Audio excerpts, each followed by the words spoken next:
Hello, girls, guys, or otherwise. This is Rich with your Witchy Wednesday. Um, I tried to make this video before. However, I ordered DoorDash and it went to my work and not to home. And yeah, long story short, we're not eating dinner apparently. So, yikes. On the good note, I have lunch for the next, 2, 3 days. So, or 2 days that I'm working. Uh, it's been a day, let me tell you. But we are not here to discuss that today. We are discussing pendulums. Uh, so, what is a pendulum?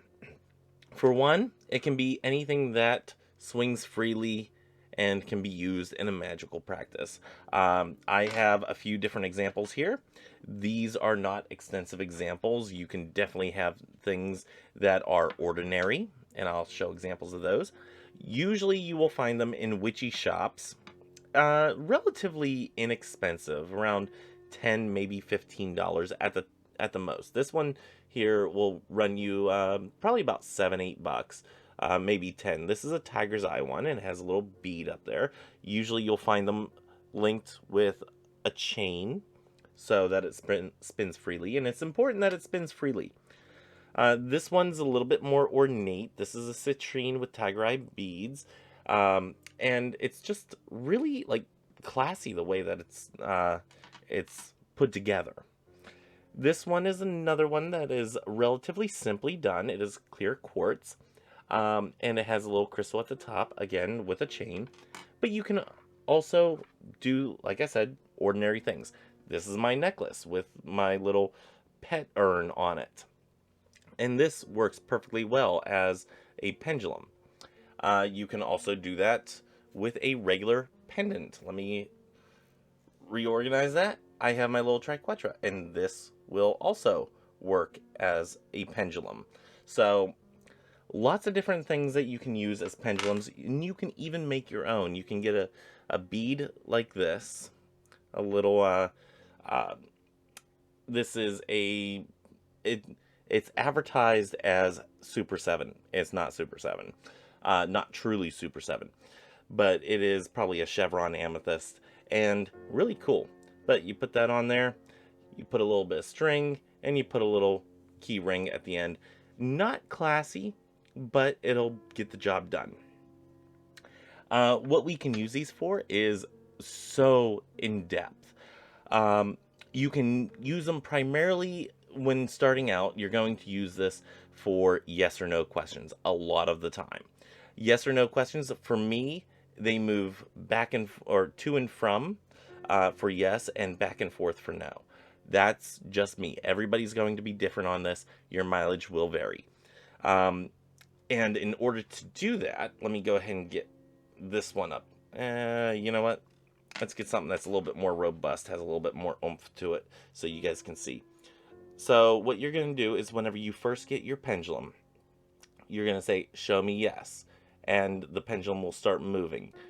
And mine, like I said, will move this way, to and from.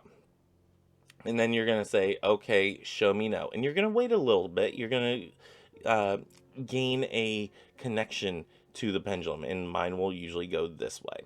And then you can say, show me I don't know. And it'll move one way. Mine doesn't always move the same way for I don't know. Also, you can ask it, I don't want to tell you right now. And it can move a different direction. Again, that one will vary for me, and I can never remember which way it goes. So it's good practice to check your pendulums every so often to make sure that they are spinning in the same direction or going in the same direction for your use. Another thing that you can use it for is to find lost items. You go into a room, you say, okay, is the item that I'm looking for in this room? And if it says yes, okay, then you go into another area of that room. You say, okay, is it over in this area of the room? Yes or no? And it'll give you an answer. And then you kind of narrow it down. There's a lot of asking of questions whenever it comes to pendulums. So be prepared to ask a lot of questions. And they're very simple questions too. Yes or no questions are the best for pendulum work. Excuse me just for a second. Pepsi. Hashtag not sponsored. Pepsi, get at me. I'm looking for sponsors. So you can use these pendulums for so many different things. One of the things that I like to use my pendulums for, and I haven't done it in quite a while, is a pendulum board. This takes out the guesswork of yes or no, because it's already on the board, yes, no. And you can use it similar to a Ouija board. It is said that these are a little safer than Ouija boards, but depending on which way your pendulum goes, if it goes towards the L, then you know that whoever you're communicating with, they are communicating the letter L. Otherwise, you have to sit there and say, is it the letter A? Is it the letter B? And then eventually you get to L, and then you have to start all over again with the second letter.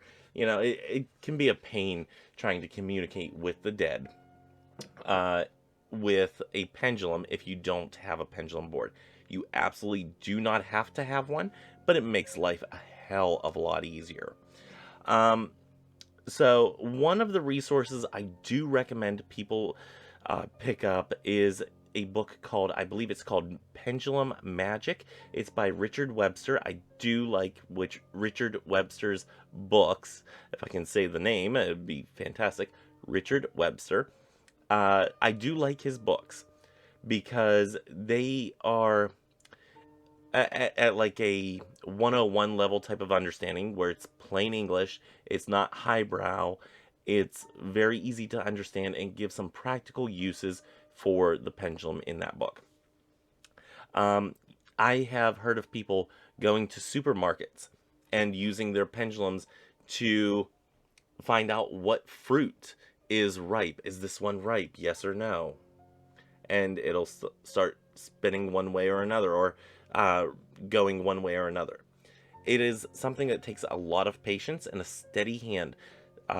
So if you don't have a steady hand, maybe not the tool for you, or maybe it's something that you need to work with a little bit more in order to work with it more accurately. If you don't have that steady hand. If you have a steady hand, it'll work wonders for you.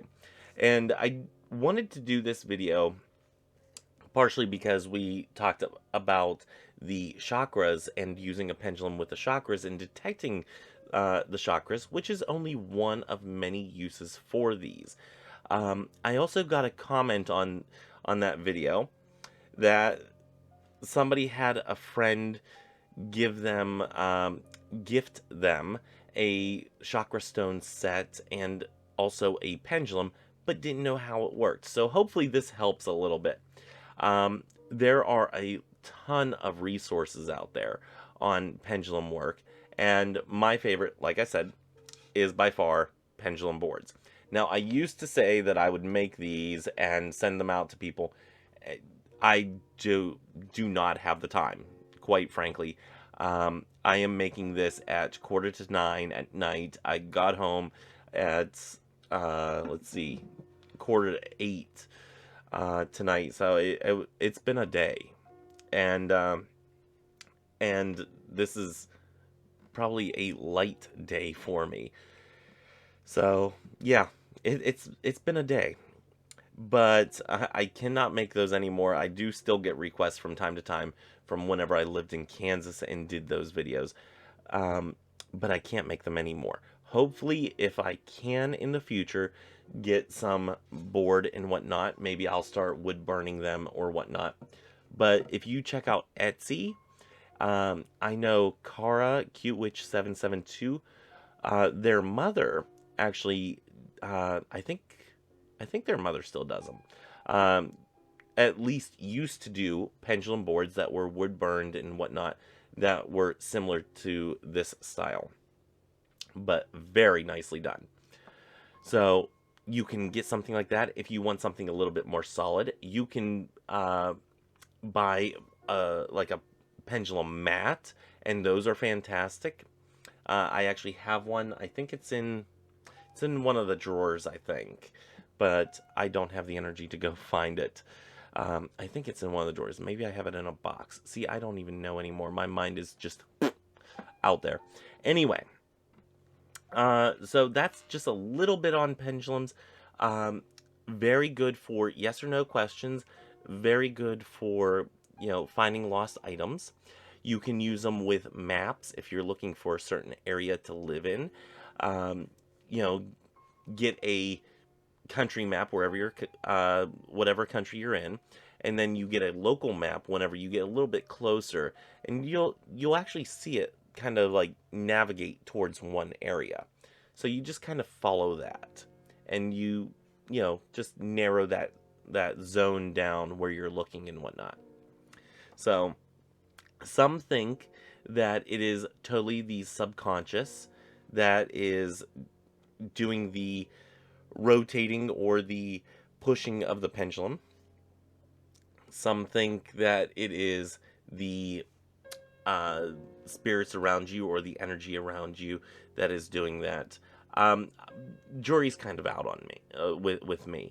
All I know is that this works, at least for me, and that is a fantastic thing.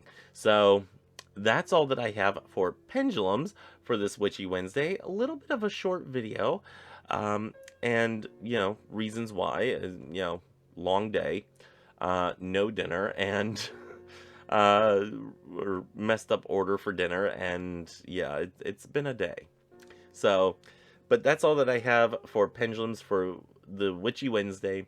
Join me tomorrow for Tarot Talk Tuesday, or not Tarot Talk Tuesday, Table Talk Thursday, where we're picking from our Table Topics cube. And join me on Friday. I'm gonna try to have the chapter 5 of the Outer Temple of Witchcraft done for Friday, and then back on schedule for Saturday. I'm running really behind on videos, and I do apologize for it, but just bear with me. I do know that I'm going down to Dover at the end of, or middle to end of June, and I'm actually going to take my computer, my whole setup here. I'm going to take that down with me, because there I have a set weekend with nothing, no distractions, nothing to do. So hopefully I can get a lot of videos done and not just sit there playing The Sims. But yeah, that's the plan, is to get stuff recorded ahead of time so I can actually start rolling these out on a nice scheduled basis and not have to worry. Anyway, that's all that I have for this week's Witchy Wednesday. Leave your comments down below on what you use a pendulum for. Do you have a pendulum? And are yours as cool as mine? Because I have some cool pendulums here. Other than that, yeah, I think that's all that I have. Any questions, comments, queries, all that below in the comment section below. Remember to hit that subscribe button, hit that bell notification, because sometimes YouTube might maybe give you a notification that, hey, I made a video. And hit that like or dislike button. Either way, it appeases the algorithmic gods of YouTube. Oh, hell, the algorithmic gods of YouTube. And until next time, may you have love, hugs, and ladybugs. Bye-bye.